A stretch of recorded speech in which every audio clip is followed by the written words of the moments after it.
I would like to ask about the current situation in Hong Kong, because which is very urgent and important.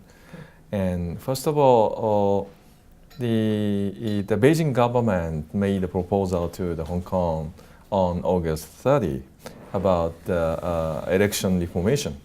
Well, the decision by the National People's Congress Standing Committee announced on the 31st of August was really very bad. There is no way that you can have a democratic election. Okay. So what is democratic election? It's an election method which will not contain unreasonable limitations and which will give the voters a genuine choice. But under this system, only the choice of Beijing is what they are allowed to choose. And that's not fair. Do you think there is still room to expand the vote base of the nominating committee? I don't think there is much room. And even then, it will not make any material change. This proposal includes the one man, one vote. One person, one vote. One person, one vote. Sorry. So voting rights. So does it mean that this moving toward democracy or not? Now, democracy, of course, requires one person, one vote. Without one person, one vote, it cannot be democratic. But you can have one person, one vote, but it's still not democracy. In North Korea, they have one person, one vote, but only one candidate. Our definition, and it is also the international standard, is a democratic election must not contain any unreasonable limitations and should give the voters genuine choice. We want people with different political views to be able to stand so that the voters can choose. But under the current decision by Beijing, it's only Beijing's choice. They let you choose one or two, which is crazy.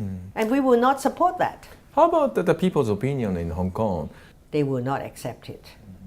And we will not accept it either. Because, okay, one person, one vote, but no genuine choice. It's not universal suffrage. It's a lie. So you mean this is not only the issue of the Hong Kong, but also the issue of at least Britain and the international community? Yes, I think so. Because the Sino-British Joint Declaration was lodged at the United Nations. So we hope the international community would take an interest. And Hong Kong is a party to many international human rights covenants.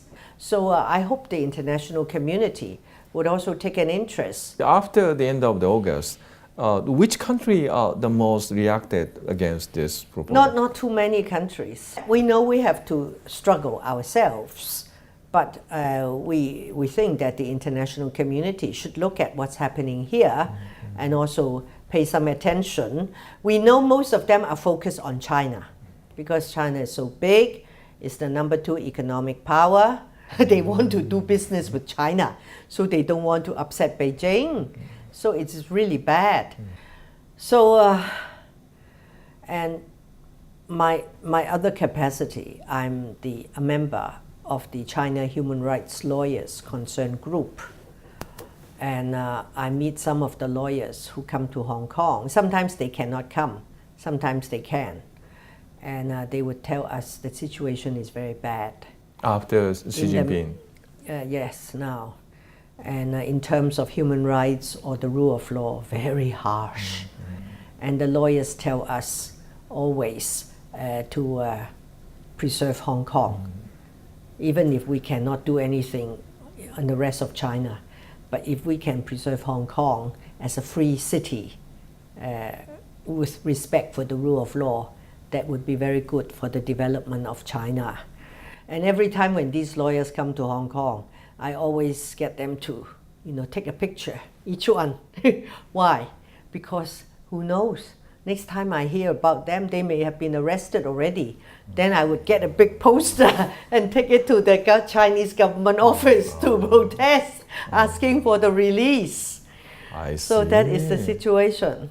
The Beijing government, especially the Xi Jinping, could make a more severe policy toward Hong Kong. That means he can show his strong power toward the people in mainland China.